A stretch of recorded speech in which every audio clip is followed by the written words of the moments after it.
Kan daripada pelajar-pelajar kita lah, kita punya kelas, kita punya student jugalah.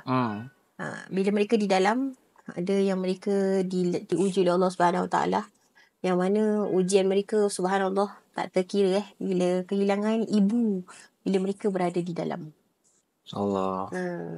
Ada, Jadi mereka tak sempat lah dengan waktu-waktu akhir waktu-waktu akhir tak tahu je dah tak ada. And also yang Ustaz paling menyayat hati, 3 bulan ibu dia dah pergi, baru dia tahu yang ibu dia dah pergi. Masya Allah, 3 bulan tak ada orang inform dia ke apa semua? Suami dia sendiri tak inform, adik-beradik dia pun tak inform.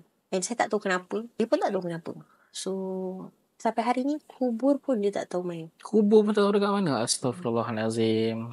So inilah orang cakap dugaan dengan ujian yang Allah berikan, yang kita jangan sampai rasa kita yang paling bagus lah macam tu lah bagi saya lah. Sebab kehilangan orang yang disayang bila kita ada dekat dalam, it's not easy lah.